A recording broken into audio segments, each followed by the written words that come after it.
Welcome to Fly Nubian Money, where we help you master your mindset and maximize your money.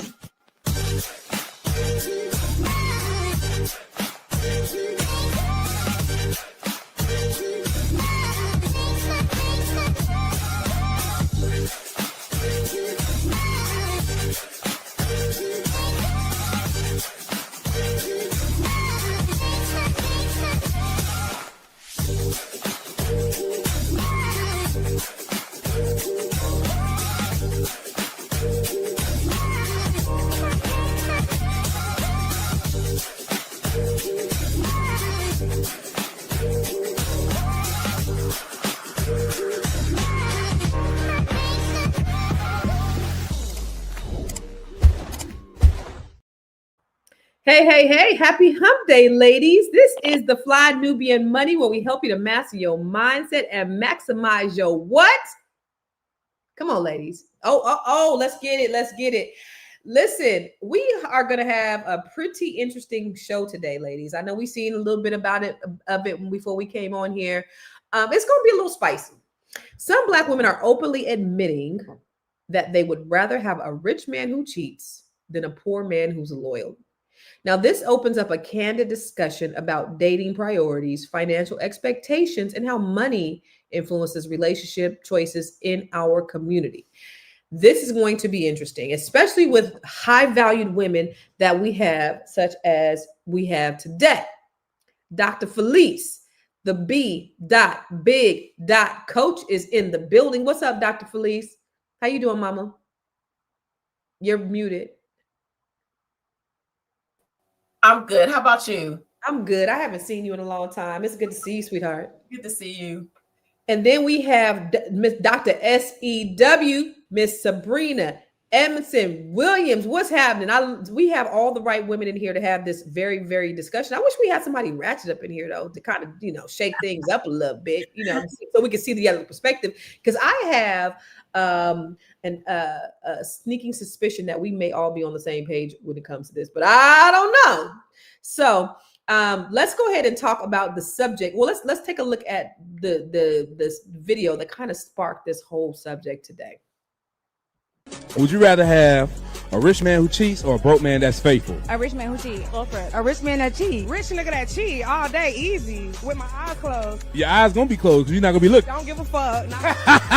No other bitch. Only worry about me. Rich nigga that cheat. Broke nigga that's faithful. I got the bag. Broke nigga that's faithful, baby. I can run it up, baby. A rich nigga that cheat. Because I'm probably gonna cheat too. I'm gonna get my get back. 9 times out of 10, if he cheating, I already know his cheating schedule, so I'm gonna cheat in between. A cheating schedule? Yeah. Niggas got cheating schedules. Oh, you gonna boss a broke nigga up? Yeah. I feel like we can always change that. Baby, just keep me put up. I don't give a fuck what you do. If you got the well, I think I know whether you agree with them or not. Let me ask you this. Do you know anybody that you could think of in your life or that you've ever run across that thinks like this? I'm gonna start with you, Dr. Felice. Do you know anybody that thinks like this? No, I don't have anybody in my circle who thinks like this. Not in your circle. Ain't nobody maybe some nieces twice removed or something? No, that's crazy. I don't. And it don't make sense because I could possibly see some of them could be like that, but they're not. Mm-hmm. But I don't know if I necessarily agree with it, but I understand where they're coming from with that. Okay, talk about it. Where are they coming from? Help me to understand. So this is what it is that marriage is hard.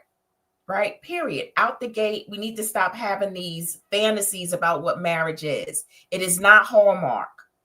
Lifetime Movie Network might give you a more realistic view of what marriage is, but it is not Hallmark. It's work. And because it's work, because you're dealing with two individuals who have baggage, flaws, or imperfect, sometimes people would rather that their partner have money if they're going to do this kind of work.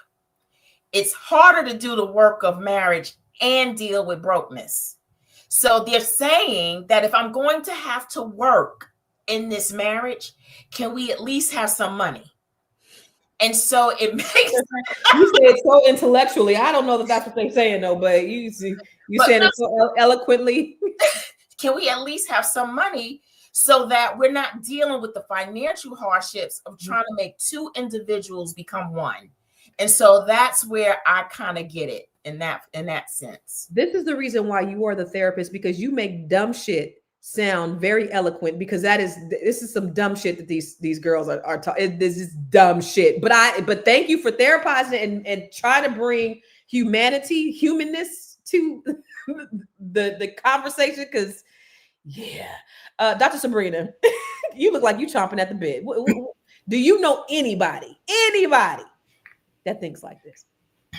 Well, I don't know anybody, but that does not mean they don't exist, because this younger generation thinks a lot differently than my generation. And that being said, I got to circle back to Dr. Felice. I don't even think these women are thinking about any work involved with the marriage. I don't care nothing about that. Yeah, because she's talking about marriage. These hoes ain't trying to get married. They're just looking for the bag. That's all they're looking for. I don't know about that one. And that's not what I heard. I mean, that's not what I heard. There may be some. She's humanizing them. These hoes is not thinking about getting married. There may be some somewhere down the line that's thinking about marriage, but that's not what I heard. Not with that clip. Maybe the next clip. Not with that. But can we also? And I know I'm the therapist, y'all. Go ahead. I love it.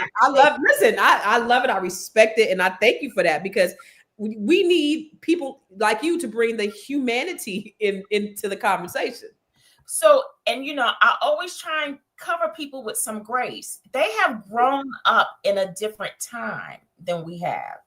And I believe that my generation, and maybe the one after, has possibly dropped the ball with our younger people. Mm-hmm. It is our job to help them to instill values. Mm-hmm. It is our job to give them the love and the security so that they can grow up being able to walk and apply these values. This is a very materialistic stage that we live in. It is this generation that has created the concept of lifestyle, which is causing people to literally lose their lives so they can be rich.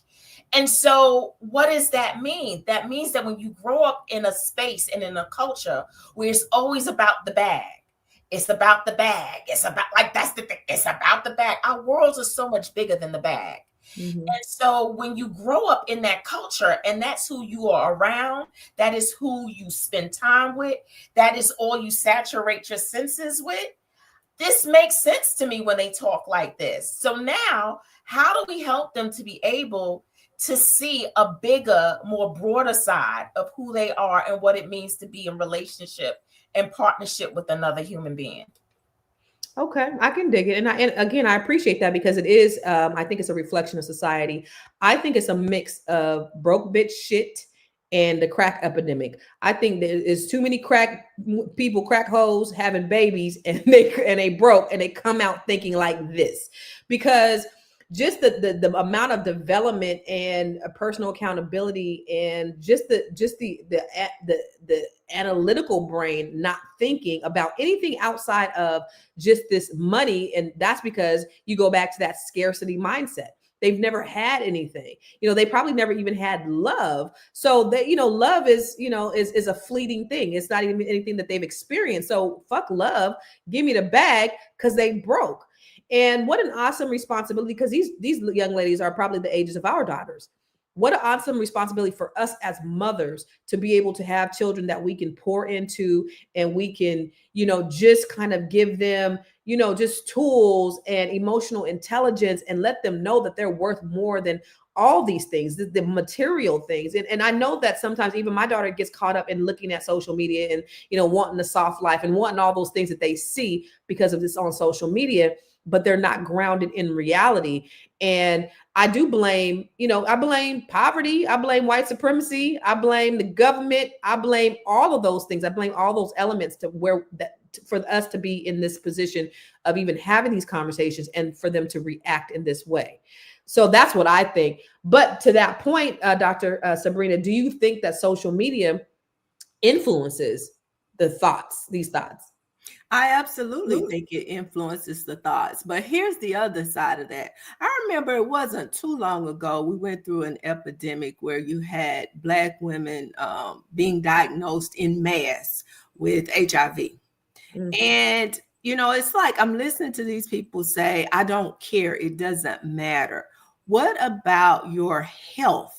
You put yourself at risk every time, because while that guy is out there doing whatever, he's bringing all that and those people and everything that they got going on inside their bodies back to you. Right. And maybe that's part of the conversation that, we talk about us older women having a responsibility, mothers having a responsibility. Maybe that's the part of the conversation we need to tell them. Okay, maybe you want to get the bag, but is it worth sacrificing your health? Is it worth sacrificing even your very life to get it? Yeah. How much are you willing to sacrifice to get it? That part. And, I asked you guys the question, do you guys know people who act like this? I actually do. And it is very, very sad when you're ingrained and this is inbred in you. And Tiara said in the back, this is not just young girls, the way young girls think it is. They got it from their mamas.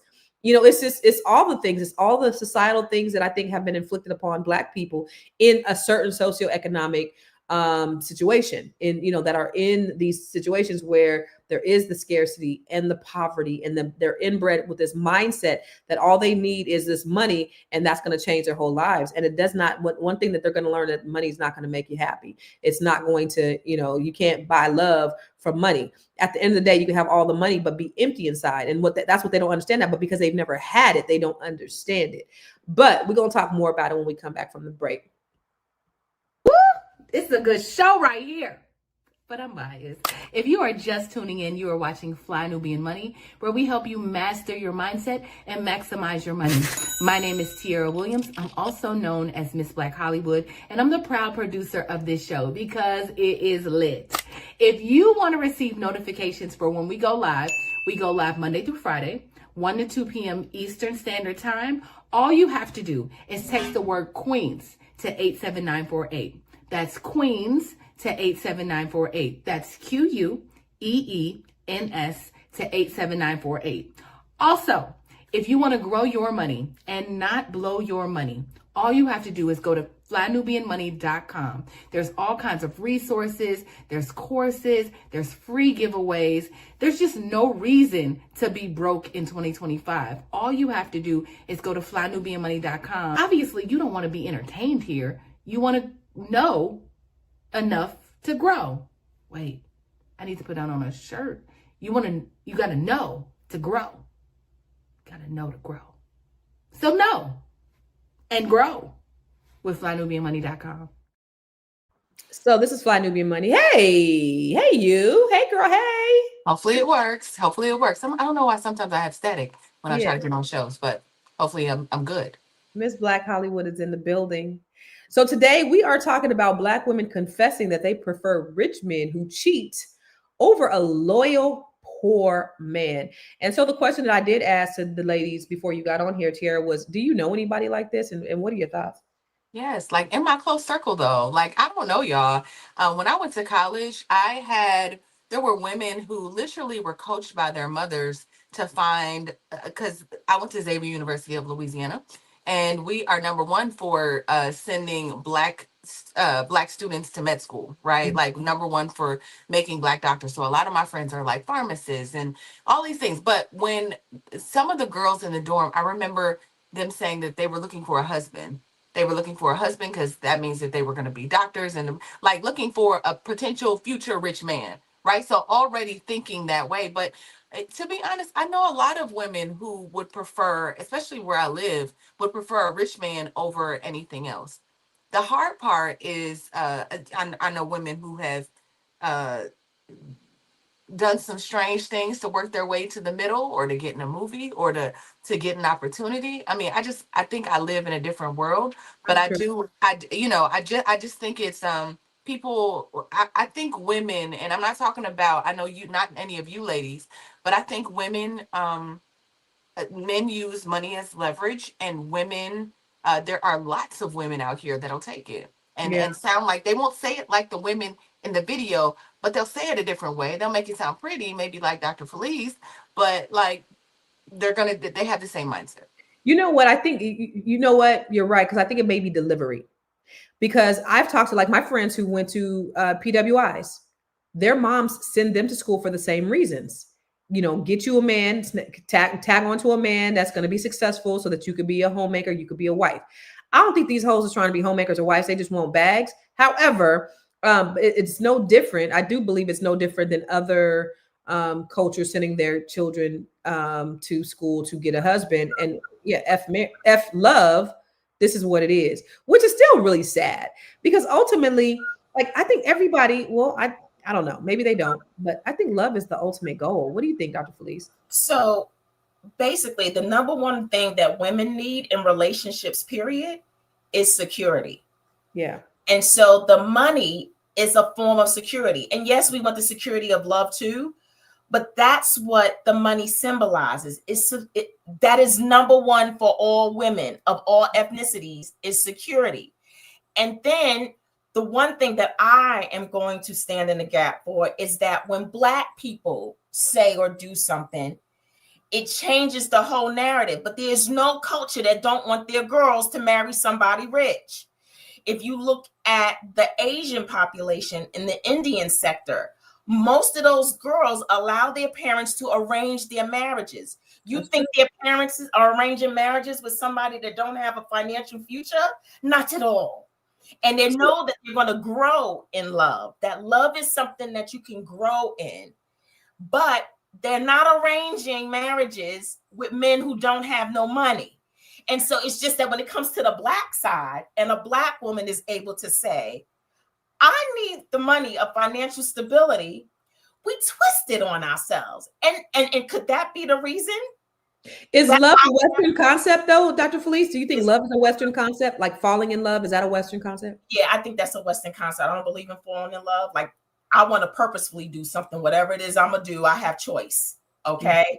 I think love is a choice. I choose to love you. I'm not falling in it. And I think that love changes when you're with the relationship. Things that don't matter to you in the beginning, I think love grows. I think it evolves. I think it adjusts. And so when you start in a marriage where you get to know that person and you don't have the poverty or any financial stuff to burden you with that, you are really truly equal and able to know your partner and get to love them and grow with them without them being, I don't mean any harm. Like, I don't mean, and I'm not saying that how these girls came off. Like, I think you're onto something. Their tone, their aggressive or possibly assertiveness in the way they came out and said, I want somebody with money. But can we stop down and bring women who know and need that in themselves? Like, what is so wrong with a Black woman saying, I would like a partner who has money? And we don't say nothing about the poor white woman who is marrying for money. All those girls who go to a PWI, they go in looking for a man. Okay, well, I want to interject something because I heard something else. I didn't just hear, are you interested in, or would you prefer a rich man versus a poor man? That wasn't the question, and that's not what we're talking about. The question was specifically a rich man who cheats versus a poor man. That's true. Yeah. Let's bring it back. I have no problem, me personally. If I had a daughter, yes, I would want her to be looking for someone who brought something to the table because she's coming from a household, a family who's going to bring something to the table. But that's a very different conversation than saying when we put that extra qualifier on there that he's going to cheat because he is rich. That's not necessarily the case. Nor is it the case that a person, just because they are quote unquote poor, and I don't know how we're defining poor. I think maybe a video we're going to get to later talks a little bit more about that. But our poor men are not loyal. So that's the truth. We're talking about kind of two different things as far as I'm concerned. I don't think there's a problem with someone espousing to or wanting to have someone who brings something to the table. Nothing is wrong with that. But when you start talking about, and you specifically say, I'm okay with this person cheating and being unfaithful to me simply because he brings something to the table. I think there's something wrong with that. Let me just say this. Can I just interject? I want to jump in too. I got to interject real quick. So for the most part, right, people cheat. They don't necessarily cheat in the beginning, right? Like, that's something that they kind of go into. So I hear what you're saying, and I think we're looking at it too literal. In the fact that, I think because we got women right now who are choosing to stay with cheating husbands, whether they got money or not. And that's something that women just do. Their men cheat and they stay. Now, on the other end, when she cheat, he out. But it's something that women do. They for the most part, women stay. Look at Hillary Clinton. Biggest cheating thing on the planet, went international. That woman stayed and she had the money to leave.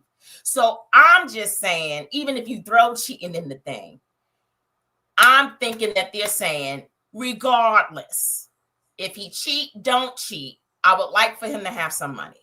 That's where I'm standing with them. What you say, Miss Black Hollywood? Well, I was having a conversation with one of my, she's not a friend, but it was a Nigerian girl.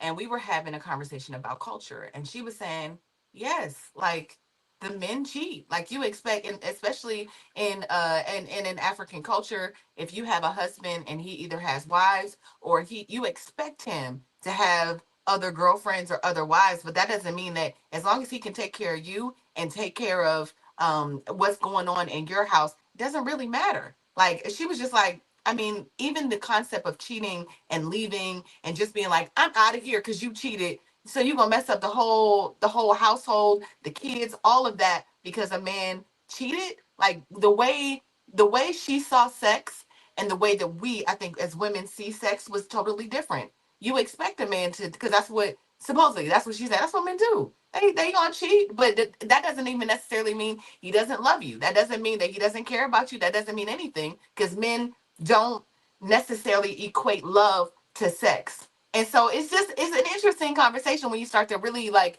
think about what they're saying. Like, okay, he's gonna go out and step out, but as long as I'm taken care of, that's what I heard when I was listening to the girls. That same mindset. I didn't hear that. I heard that they didn't care about themselves, their bodies, anything else but getting money. That's what it sounded like to me. I will say, like from a marriage perspective, like cheating was not that wasn't the thing. Like that's not the total deal breaker unless you're like a serial cheater, you just out there cheating. But if something happened, like I think that's something that people can recover from if they choose to recover from it. But the problem is, you out there doing something that's totally different and you don't give a damn about me. And okay, but you got money and I'm kept because I got this money. Unless we're both cheating. Like one of the girls did say, like, we're going to have a schedule. You cheat, I cheat. Hey, we both cheating. You got the money and, we just going to live this great life and it be what it be. But it's not going to be just you cheating. It's we cheating. We speaking French up in this mug. I mean, that's how we doing it. Whatever you do, we do. But anyway, there's another video I want to take a look at so that we can further this conversation. The broke ones come with cheating. The rich ones come with cheating. I'd rather my man cheat on me while I'm up in the penthouse and I'm taken care of so I can go use his Amex in the morning and dry my eyes with a Chanel towel than to be like, you stole little crab legs on the food stamp card. That's not. The last transaction was $4.99. It was you. Like, I don't want to go through that. But I feel like me as a woman, I hustle for me not to go through stuff like that anyway. You know what I'm saying? Because I know what I can provide. Just like I want vacations and nice things, I know that I can spend a bag. Any guy that I've ever dated can tell you that I do what I gotta do. You know what I'm saying? I spend money on my men because I'm a little trick when I like a man. I want you to have nice things too, Zaddy. Like I want you to feel special. You know what I'm saying? I'm gonna get a masseuse. I'm gonna get a private chef. I'm gonna book us first class tickets away. But I'm going to reciprocate the energy you give to me. Absolutely. You know what I'm saying? I'm not going to do that to someone that, is not doing much for me. So I don't go for men that ask me, what do I bring to the table when I'm clearly the table? What am I going to bring? I'm the table. So from you like that, Dr. Felice? I just think these conversations are way too materialistic for me. Like going and spending his money and driving his car. That's cringy. That's just cringy. I don't like it. But go ahead. What do you think? But we you know me, I'm just like, this is how they grow up. Social media dictates their values. So unless you're going to do a crusade to get rid of social media, which I will join, because as a mental health therapist, I know the danger that social media does for these minds. And so if you want to start a crusade to get rid of social media, please sign me up, because social media is their value system. Social media is where they get their ideas. Social media is why a lot of them are mentally unhealthy. Like, it is a catalyst for all of these things. And then we judge them. So either we're going to go out in these fields and recreate and tell people how to really love themselves and to give them and to be able to identify values by which but these are their values. And then I'm going to judge them for it. But I was okay with her because she said, I am the table. I just want the man to have a couple of chairs that he can put around it. So she wasn't saying that she couldn't do for herself. She just wanted an equal partner because she didn't want to have to fight for a crab leg. So I was like, okay, I get it. Like, I don't want to judge people for a lot of things that this is how they are. And this is what they grew up with, and they don't know any better. So then it is up to us. So like, we got to keep having this dialogue. Come see one of us to learn to identify values. I just like, if I'm sitting and I'm talking to women who talk like this, I could not engage in this conversation. There's no way I could engage in it. I have nothing to add or to contribute to anything that you're talking about, because I can't even relate. It's just like, it again, this is broke bitch conversation. This is for broke people who ain't never had nothing. So these are the things that you talk about because you've never had anything. And so you put so much emphasis on these material things. And it's like, it's just tacky. It's tacky to me. But Dr. Sabrina, what do you think? Well, can I just one more thing? And I'm gonna be quiet. No, go ahead. No, speak, baby, speak. A dude came up to them and asked them a question, and they answered it. They was on those girls around that couch. This was a topic, and they're talking about it. I'm going to give them some credit into thinking that they not in there, and maybe they are. They're having these conversations with their girlfriends. But think about it. Like, real people of wealth, they don't go around bragging about their stuff. Exactly. Right. They don't. And so we got to teach them how to be wealthy. Right. So don't go and talk about it. All right. Yes. So to your point, so I'm in an area where there's a lot of Black wealthy people, and a lot of people here are very elitist. They're very, first thing they ask is, where do you live? What do you do? Those are two things. When you come here, what do you do? Where do you live? And so the first couple of years, I'm like, I'm just chilling. I ain't say nothing because I was just chilling. I was chilling for 2 years. I'm just chilling. Where do you live? They want to know that they want to qualify you based upon what you have. So I would get invited to certain things, and people will be like, oh, it's going to be a lot of movers and shakers here. I'm like, okay, they going to give me some money. Like, I don't give a damn. I've been getting money for the last 20 years. I don't care about what they doing or their money. That makes me no difference unless I'm in some way benefiting. So even in these areas where you have even more elitist Black people, they're still just trying to have this conversation because everybody want to get money, because everybody comes from this lack and scarcity that when they finally do get money, that's what all they want to talk about. And that's, for me, is cringy. But that's what they do, and I don't like it. That's just not, that ain't where I'm hanging out at.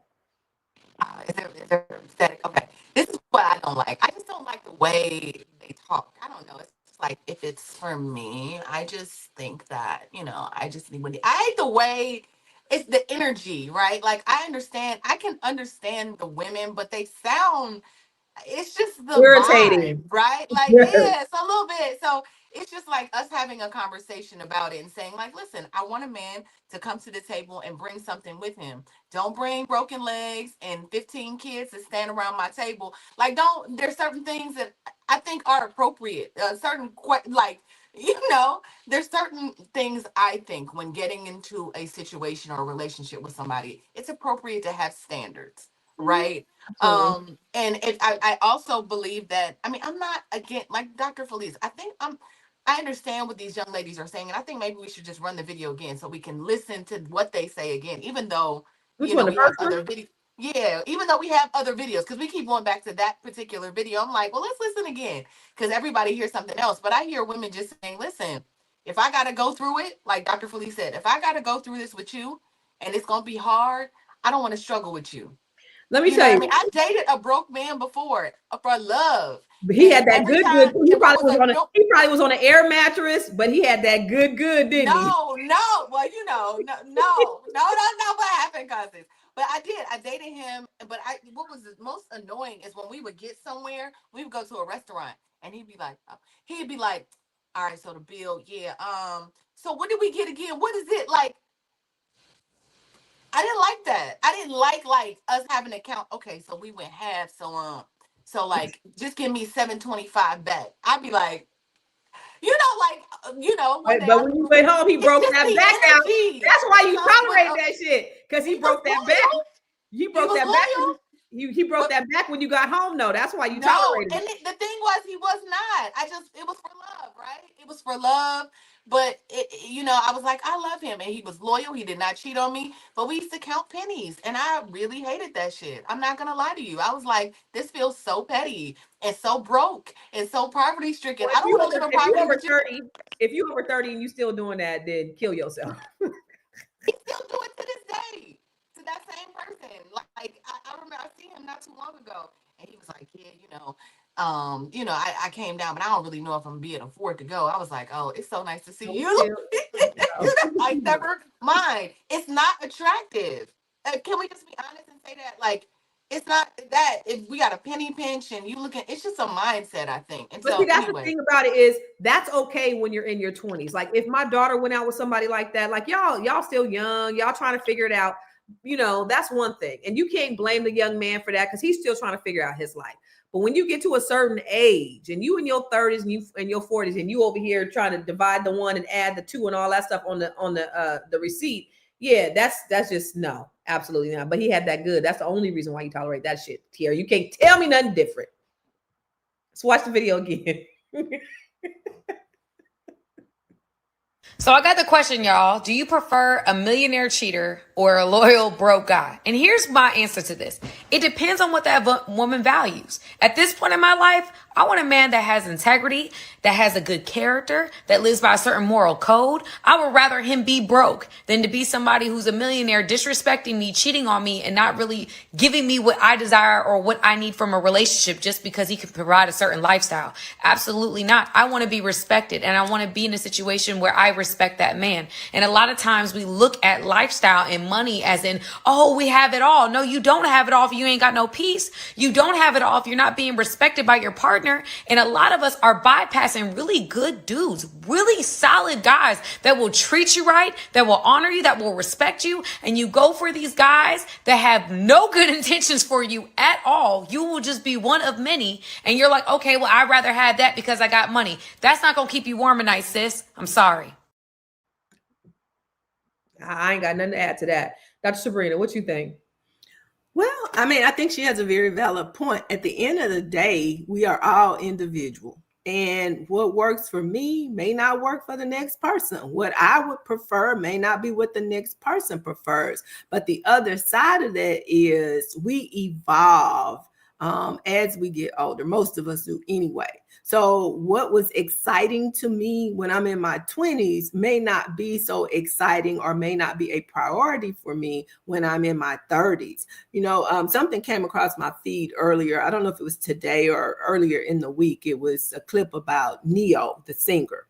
Mm-hmm. And of course, most of you guys probably already know that he and his wife were divorced because he chose to, engage with several. He said he couldn't be faithful to one woman. So I think now he's in a relationship with 4 mm-hmm. or something like that. So, I mean, in that case, it did not work for his wife, but obviously those women that are in a relationship with him don't really care. And it was funny because, and I don't know that it's true, but according to what I was reading, they were saying there was certain specifications, certain rules in place, things that he could do in the relationship, but they were forbidden. If they did these things, then they had to pay a fee or a fine for breaking the quote unquote rules, which is hilarious to me. And it often makes me wonder, it's like, why do we have to have these conversations as women? Why aren't the men sitting around having these type conversations? Like, man, do you want a woman that cheats on you,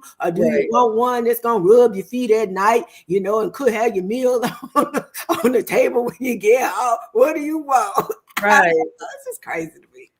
No, I think that is so true. And it goes back to, women, first of all, polygamy has been around since the beginning of time. So, men have a lot of time, and in patriarchal societies have been, been polygamous. There have been, and then there's some matriarchal societies where women have been, the benefactors of polygamy. So there's been that. But I do think, Boyce and I was having a conversation. I'll share this a little bit earlier on the other podcast, but Boyce and I were having this conversation about the dynamic of the Black family, Black community. And it's, stemmed from like systematic racism and mass incarceration. Because what happened is the dynamic of relationships in the Black community has shifted dramatically. The ecosystem of our relationships have shifted because of the fact that our Black men are no longer available, a lot of them being mass incarcerated. And so now you have, where you have the 9 women to 1 man, you have this whole imbalance. And so what it's done is it's shifted the dynamic of how Black men show up on more feminine. What do you bring to the table, sis? Instead of, them building the table and acting within their masculinity, chasing women, courting women, because the art of the court is lost. Men just aren't doing that anymore because they don't have to, because women aren't setting the standard, because there's a scarcity mindset about them not being able to have a man. And, they only getting a piece of a man in this. If you can get a piece of my love, is waiting for you. These women are taking a piece of these men's love, and they're living just to get a piece of that. And I'm telling you, the only piece I want is looking out in my backyard and seeing these deer run around and watching these trees. I would be by myself before I took a piece of a man. The piece that I got in my life right now is worth way more than a piece of some raggedy ass ninja. For real. But the problem is, the dynamics has really changed in our community, and we don't have a lot of options that a lot of other people have in other communities, and therefore we settle. And that's the unfortunate part. What do you guys think? Dr. Felice, any commentary on that? I think you said it all. I mean, it's true. We don't have the same opportunities, tangibly that most people have. Our mindset and values, I don't know what happened. Like before, when I was growing up, you could say certain things that Black men and Black women wouldn't do. And we could stand on it proud. Man, I don't know how long that's been since we could say that. We can't say that anymore. What has happened to our community? We have drunk the Kool-Aid and then created our own punch and wine with it. It's like we have got to come back sometimes to original foundational principles. I had a philosophy teacher who said, you will always tell a nation by the standards of their women. When a woman's standard goes down, your country has the threat of being annihilated. And so women hold the standard. And if we don't have a standard, our men will not. They will rise to the standard that you give them. If we all stood in sisterhood and told these boys, these men, you got to go back home. And I'm talking about your mothers telling their sons, you got to go back home, sir. You can't come here. You can't lay your head here. You got to go back. They would either have to be homosexual or have to get it right. And we have the power as women to unite and say, look, we got a standard that we got to all rise up to, especially if we want to save the family. Family is cornerstone to thriving societies. And we are bottom on the list in how we are contributing to that. And so we got to get back. So but see, that's the standard. So those women in that first video, they are the result of that entire conversation. There's no standard. There's no boundaries. They don't want more for themselves. They just want the bag. They don't give a damn. They'll take a piece. But guess what? The standard gets lower because somebody in our ancestry dropped the ball. And so what do certain cultures say? They say, you always tell the story. You always share the story. You don't let it go. When you birth the child, as soon as they come out your womb, you share the story. When you get in your village, you share the story. You pass the baton. And somewhere along the line, we have dropped the baton. It is not their fault that they don't know. It had to be passed down. So I own it.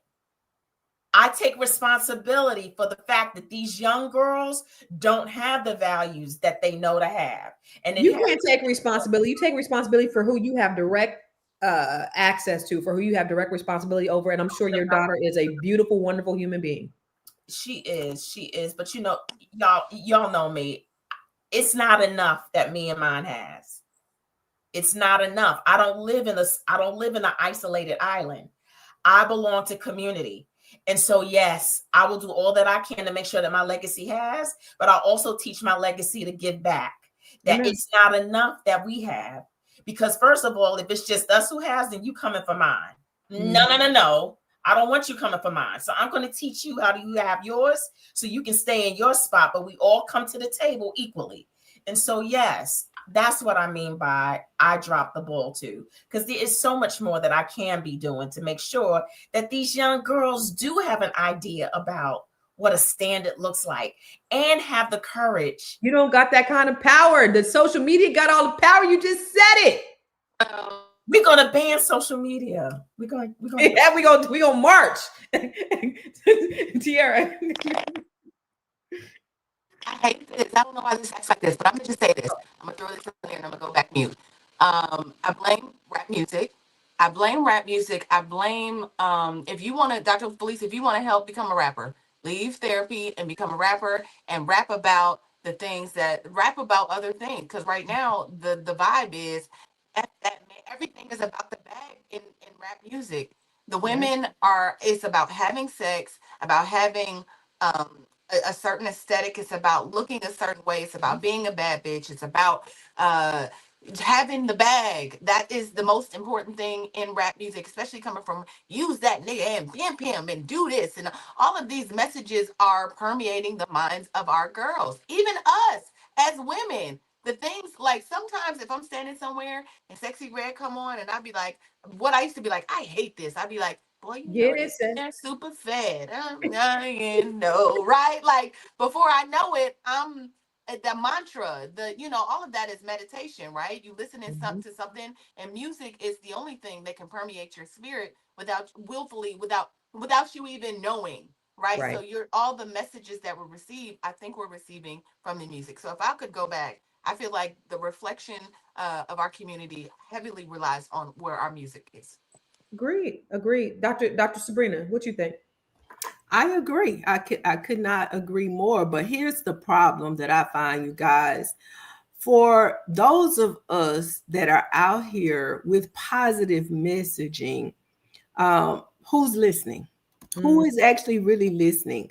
It is sad to me that we have come to a time in our lifetime, in our community, where we would rather be entertained than educated.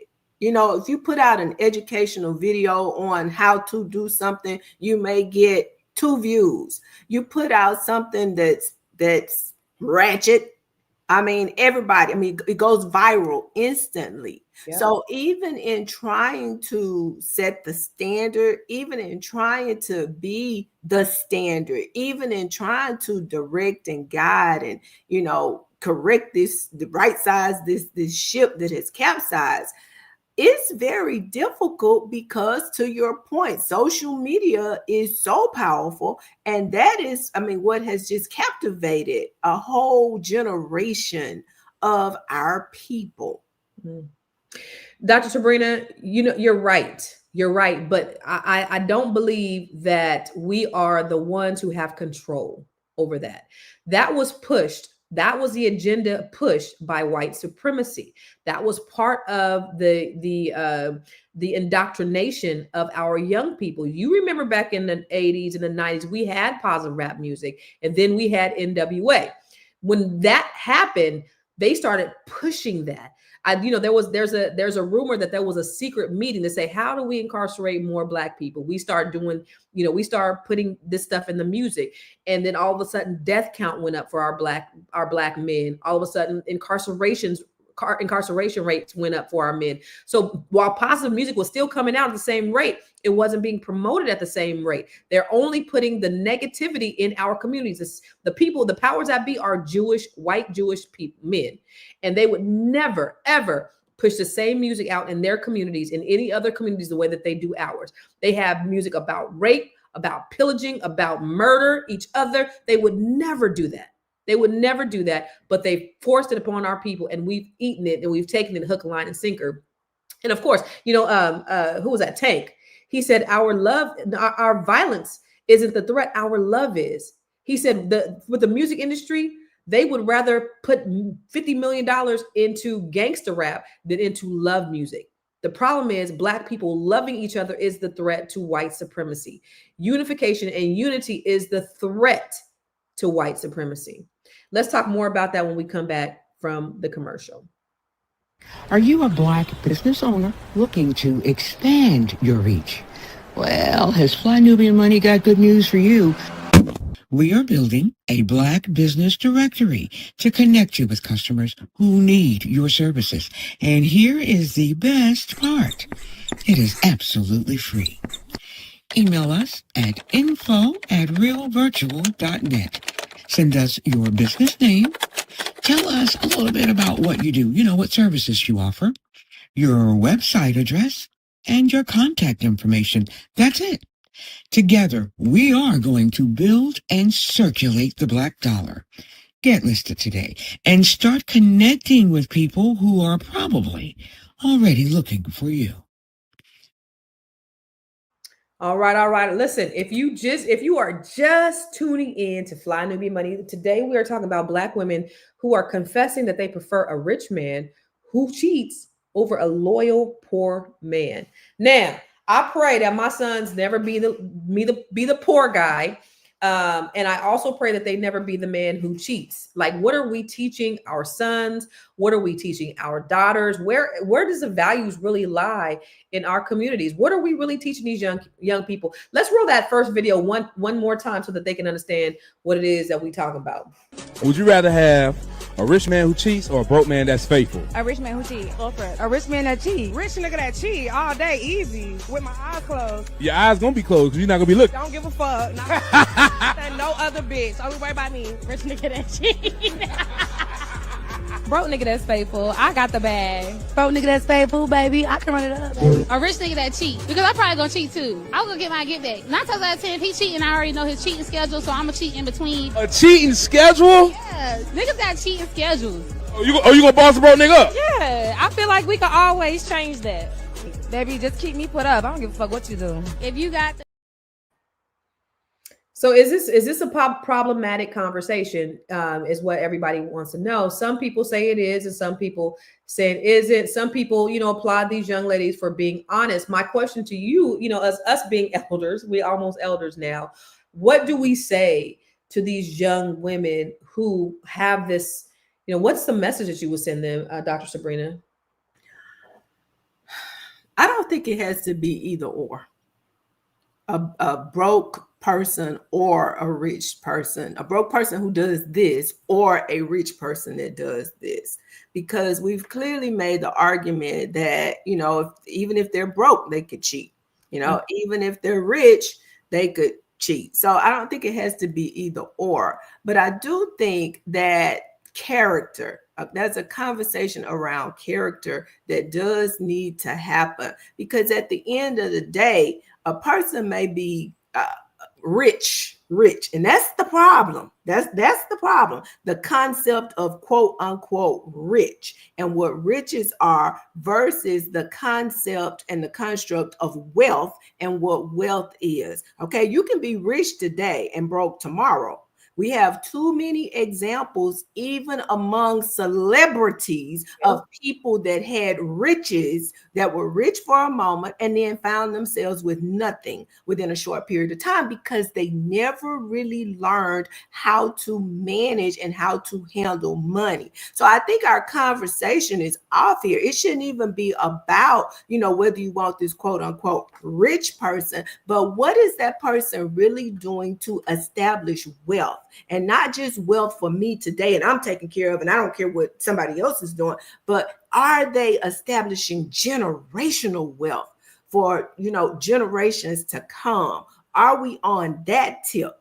And I think, again, we got to have a real frank conversation with these young folks about the difference between all this flashy bling and what's rich and what's real. Wealth is real. Because that could certainly be temporary.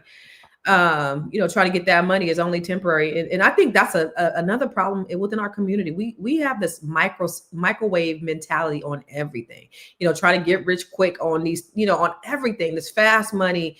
And we never think, overall, I don't want to paint us with a broad brush, but just the wealth aspect that you talked about, Dr. Sabrina, that far surpasses, any get in the bag right now. Is let's look at the long term. When you 70 years old, how's that going to show up in your life? And what's the real value in that? And they're not even thinking past next week or next month or next year. And that's the scary part with these young people. But let's take a look at this last video and discuss that. Would you just explain something real quick? Okay, you know how you said, well, we'll just be both sharing? Men ain't as picky. So it's a lot more options out here for men. You get what I'm saying? So that's what I'm saying. A man don't really have to share because it's a lot more options. But when it comes down to it, if you ladies are really looking for that type of man, I'm just speaking facts. It's only 15% of men that are making over $100,000. And that's still, to a lot of ladies, because I ask them all the time, not even a lot. But it's only 15% of men that are in that bracket. So once you go outside of that bracket and go under, that's 85% of men. So I'm just asking a logical question. So what's your advice for a woman who has established herself or has worked hard? And I know that currency for women and men are different, where your all's money is your all's kind of currency with us versus our like nurturing or whatever. That's our currency to y'all. What is your advice for a woman who has like worked her way to a point where she feels like I'm an established woman with a name for myself and I want an established man, and specifically black men where that's an even smaller percentage? What is your advice for that woman too? Like, because I'm under the impression that when you work on yourself and you just focus on yourself, that man just comes. Like, that's what I'm under the impression of. And if he ain't here, then I need not to look at the bus driver. Like, I would say instead of looking focusing on the money and focusing on the situation of a bus driver, a truck driver, focus on someone who you can work with. Focus on, okay, I may be making 15, 20K more than this man, but when we come together, we could build a great family. An empire. But if you feel like you're the empire and then you just have like this worker who's your man, in that dynamic, it's not going to be he's the king of your castle. It'll be that he's working for you. So it's like, and I know men, like, y'all have this pride where if you're a bus driver and you know your woman's worthy of getting somebody better than you, y'all take that out on her. And that is, like, it hurts. The only thing that I'm especially she ain't telling no lies. I mean, what do you think, Miss Black Hollywood? What do you think of the video? It's so interesting that there's like these women sitting around this one man. I think there was other men there, but I couldn't really see. But sometimes I feel like that's a representation of what they make us believe is available, right? I don't know, just even the idea of that, like all of those women to one man, and everybody is like, I hope he picks me, kind of thing, right? It's so interesting to me, but that's the way they make us feel. Like there's not enough men to go around. I'm seeing a lot of women, and this is actually a topic for another show, and I didn't want to drag this into, but I saw that Summer Walker was on the red carpet with an older white man, and it piqued my interest, and I start looking around at Black women. Now it's a trend that Black women are now saying like, okay, I done tried Jerome. And I saw her the other night at Chris Brown's concert, but basically she was like saying what her type was in this little video and was like, that's just not working. right? Like dreadlocks, 6 feet, whatever it is, street dude. I like him though. She was like, I like him though. You know, it's like, girl, but he gonna cheat on you. You know, and it just made me think about and seeing her on the red carpet with this white man and saying, like, I tried it. Black man, I tried to do this with y'all, but I just would rather just be a older white man cotton candy on a red carpet and this be my boo now, because now I'm gonna be put up and I'm gonna be you know, taken care of, as opposed to being dragged and having children by some, you know, by somebody that's gonna drag me through the mud. So if this was me talking to Lauren, I would just say, I don't want Lauren to be with a man that's gonna be counting pennies. I don't want that. I don't want that. But I also have seen women stay with men. Again, I live in Hollywood. So I remember, hopefully she don't get mad for me telling, but I remember when Tori Hart, Kevin Hart's wife, I did a radio show after she had gotten recently divorced from Kevin Hart, or they were going through the separation. It was a long time ago, y'all. And this woman was so distraught. I didn't know her at all, but she was like, yeah, because Kevin used to leave and it was this and that. And then this would happen. And then I used to just go in the bathroom and drink. And then the kids would be outside the door. Like, I was like, again, didn't know her, but she had decided to stay with somebody for a long time, and Kevin would go out and do whatever Kevin was doing. But and not to put their big, but I just remember she said this on the internet, so I'm only saying. But I remember meeting her after that and how distraught she was. It made me feel like that's not worth it. That's not worth it either. So I think that the answer is just to get somebody that loves you, that's gonna cherish you and take care of you, and that's what I would want for my daughter. Get a man that's going to cherish you. Just make sure you ain't gotta count pennies. I don't know. We gonna make sure Lauren got some money, so she ain't never got to be with somebody that makes her have to count pennies. So that's my thought. Felice, what you think? I would like to tell these women to learn how to build their identities outside of relationship. Who are you? Who are you becoming? And know that you are so much more and so much bigger than just you being in a partnership or a relationship or companionship with someone. So developing your identity outside of that, learning how to date and love yourself so that you can identify real love when it presents itself.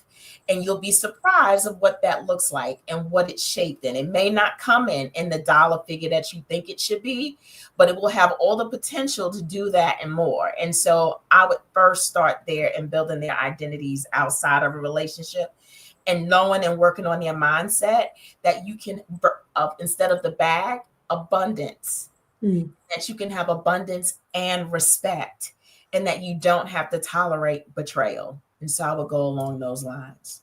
Good stuff. What about you, Dr. Sabrina? What do you think about that video? So I'm going to approach it from the other angle, where the gentleman was saying that, you know, there are only 15% of the men are making 6 figures or greater. So with that being said, and with that, you know, that thought in mind, and we know that the selection pool is smaller. I think you talked about that earlier, Constance. So there's more competition then for these people that these women are looking for, the rich guy. Everybody's looking for the rich guy. My question is, what are you doing to make yourself stand out? You know, why would he choose you? Whether you're going to be the person that tolerates his foolishness or whatever, why would he choose you? That part.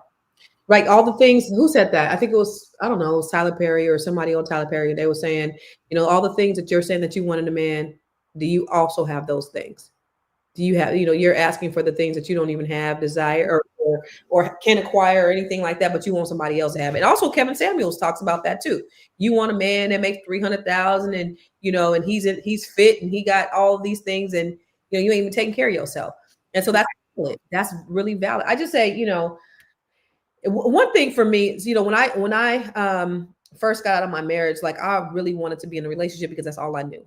That's all I knew, because I had been with my ex since I was 15. So the thing is, go straight from this because you want to be with somebody. The desire is, I want to be in a relationship. And the longer that I was single, doesn't mean that I don't desire having a companion, but I got to know myself. And I think for these young people, first of all, don't get married before your prefrontal cortex is developed. You got to really understand yourself. But that's the thing, whether you're, you know, you're older or you're younger, really understanding who you are understanding your value, build yourself up to where you can depend on yourself. So when you do have something, you can bring it to the table so they can't even question whatever, your value or your worth. But it doesn't have to necessarily be monetary, because again, a successful man, like a very successful man, he don't give a damn if his woman is working at McDonald's or she is the CEO of Microsoft. He doesn't care, because he knows what he brings and he knows what he values. He wants somebody who's going to be his helpmate. He wants somebody that's going to rub his rusty, dusty feet at night. He wants somebody that's going to do the F's, F them and feed them and all those things as well. So, we gotta know as women, I think our roles and what we should be doing. I had a friend who was married, and she was like, he didn't appreciate me because I had him on red carpets and I had him in Balenciagas. I'm like, but did you rub his back? Like, he doesn't care about him being on red carpets and this celebrity. Men don't, a lot of people, unless you chase that type of thing, they want basic companionship. They don't care about none of that other stuff. And that's where we have to really put our values in. Unfortunately, social media has had us so effed up that the value is placed on the things rather than the person. And that's the really unfortunate part about it. But let's look at some stats, and then we're going to go to our final thoughts. The 2023 Credit Karma survey found that 65% of women rank financial stability as more important than physical attraction in a partner. Pew Research reports that 71% of Black women are single, and many cite financial stress as a major barrier to healthy relationships. Okay. Divorce statistics show that money issues are the number 2 reason for divorce, second only to infidelity. Black women have the fastest growing rate of entrepreneurship in the U.S., yet they are still underpaid compared to both men and white women, which shapes expectations around choosing financially secure partners. I will tell you, like, all my friends in California, they all have men who, I don't want to say that. I don't say that out loud, but they all do a lot better than their men. I don't know. It's just what it is. Have you found that, Tara? Well, I live in Hollywood, so yeah. I mean, I'm around a whole lot of men who are in pursuit of a career that is it's like trying to get in the NBA, I think. Like they're just, so they might need to be on your couch, or you'd be like, oh, you can't pay for dinner. Got it. Oh, okay. Got it. Got it. So it has been my experience, yes. We striving together, baby. We're gonna get this together. Do you? I know you're from the South, Sabrina, but do you find that women are more? What's the? I guess the dynamic of relationships where you're from. Well, it depends on who you ask. There are some that are struggling.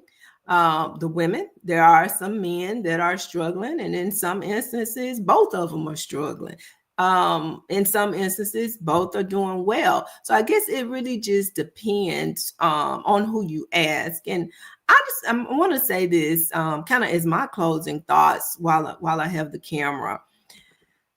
We're in a different place as a society. Our mindset is really, really focused on getting things. And at the end of the day, I want to remind each of us, I don't have a problem with any of us getting our bag or doing well, but I challenge us to be decent human beings, be better people. I think we need to spend some time working on self, no matter what it is that you are in pursuit of. Because at the end of the day, you very well could find yourself, even if you find that rich man that has the bag, you may find yourself by yourself.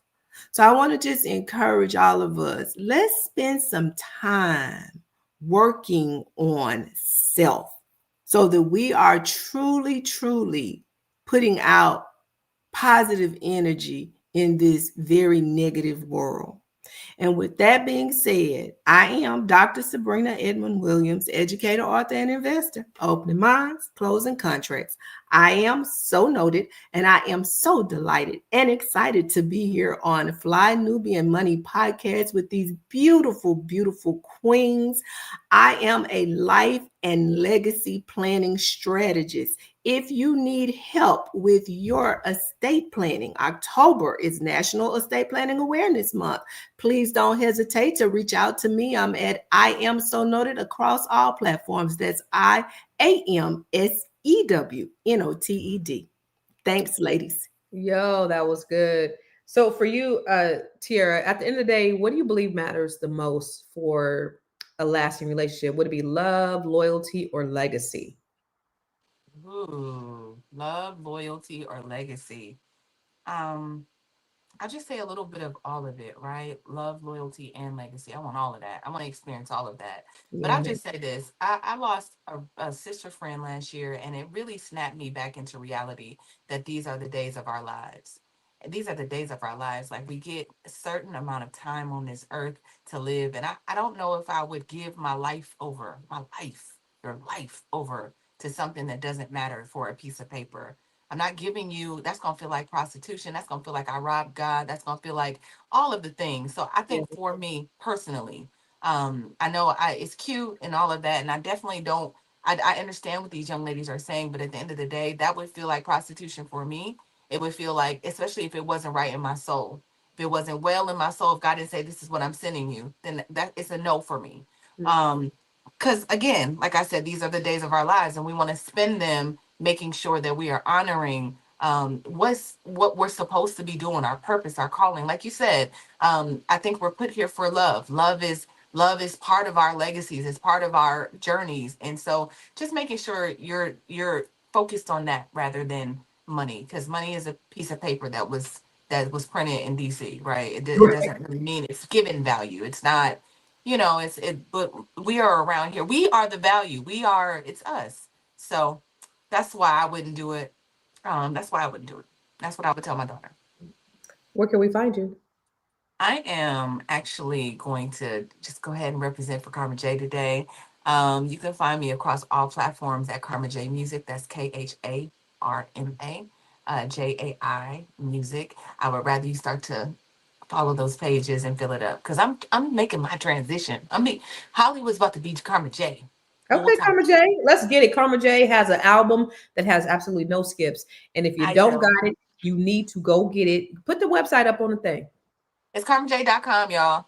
KarmaJ.com. Karma, KHARMAJAI.com. Y'all get this album. I'm telling you, it has no skips. I was invested from beginning to mother end. If you heard me, like, it is such a dope album. It's so dope. So you will not. Yeah, you will not be disappointed at all. I'm so happy and I'm so proud of you for doing that, girl. I appreciate it. I want to also just give a little shout out because yesterday, Anonymous, I saw you in the comments when you said fantasy was your favorite song. Listen, Anonymous is going to keep it real at all times. So if Anonymous is listening to my album. Okay, if Anonymous is listening, it must be about for real. It must be a real thing because he's going to keep it real every time. So I appreciate it, brother. I agree. Anonymous said, love is more of an action for men because we build everything. And I just can't imagine life without love. Like, imagine, I grew up, my parents, we had a rough childhood, but my parents loved me. And, my children loved me. I couldn't imagine having a partner that just didn't love me. And I think at the end of the day, this conversation isn't really about choosing between a rich cheater and a loyal man with no money. It's about what we really value in ourselves, in our relationships, because wealth without respect is empty. It could feel limiting, if you don't have a vision. It's it's so short-sighted. It's the now, it's the microwave, but it's not something that's lasting and sustaining. And what I really want, I think for Black women, the goal should be, and this is Black men too, it should be building really strong partnerships where you have the love, where you have the respect, where you have the loyalty and the legacy, and they all go hand in hand so that we can build great communities together. Because when Black men and women come together, oh my God, the force of us together, why do you think they are working overtime to destroy what it is that we have? And all of these things, all the social media, all of this propaganda is really there to tear down and destroy. But I'm going to tell you, J. Edgar Hoover said that the biggest threat to America was Negro unity. And if we can unite as men and women, as family, as sisters, as brothers, and just come together, we are a powerful force. And that's what they are afraid of. And so we have to work overtime to make sure that we make that happen. All right. So let me just tell you, Today's discussion shows just how complicated love, loyalty, and money can be. For some, money is a deal breaker. Where can we find you? You didn't say. Oh, you know what? You can find me everywhere. And I am Constance Carter. And yo, listen, I have the B1 Real Estate Mastery Training coming up next week. The new cohort on the 23rd of September is getting ready to start. I just did a great training last week. And last night I did something with Dr. Boyce's real estate school. On Friday, we're bringing, so I did a video. Well, you know, when I was at ABC, I did, inside we had a breakout and I was talking about how don't buy a house with your spouse. Yep. So that video did like millions. So it went viral on all of my pages. But then this guy, I forget his name, Melanin King or something like that. He posted it like 2 days ago. He got like 3 million views on that video. Like, it's like going crazy. And it's like basic shit that I've been doing for years, right? Which I had no idea. So Boyce and I talked over the weekend. We're going to do a training, a don't buy a house with your spouse master training on Friday. I don't know the URL or anything like that, but you can text the word Queens or Constance to 87948. And if you text that, you'll get a link of the training of how you can sign up for the training. It's on Friday, but I'm going to give you the blueprint of how to do the whole strategy of not buying a house with your spouse so that you can build more together so that you can build the empire together. It's not to separate y'all to say, because somebody told me, Constance, you trying to put the devil in my marriage. No, it says let's build together so that we can build an empire together. And that's what I want for Black people too, is to get wealth through real estate together, build our legacies, our families, our businesses, and all the other things. So thank you for that. I appreciate that. Killing it. But I do want to talk about today's discussion because it shows how complicated love, loyalty, and money can be. And for some, money is a deal breaker. For others, loyalty means more than financial security. And at the end of the day, every woman has to decide what she values more and what she's willing to live with. But one thing is clear, y'all. When you build your own financial stability, you don't have to choose between loyalty and wealth. You can demand both. And here at Fly Nubian Money, we are committed to helping you master your mindset and maximize your what? Your money. So that love becomes a choice and not a financial survival strategy. Ooh, that was good shit right there. I'll be writing some days. Go ahead. Drop the mic. Yes, thank you, Tierra, for that. So listen, you guys, we're going to see you. We see you every day, 11 a.m. Eastern, 1 p.m. Pacific. 10 a.m. Eastern. Yes. 1 p.m. No, not 10 a.m. Eastern. 1 p.m. Eastern. 10 a.m. Pacific. So we'll see you every day. We see you tomorrow. Same bat time, same bat channel. Dr. Sabrina, you going to be here tomorrow? No. Okay. So it was so lovely seeing you today. I love seeing your face. I love seeing your face. Miss Tierra, I'll see you tomorrow. Indeed. Same bat time, same bat channel. Peace.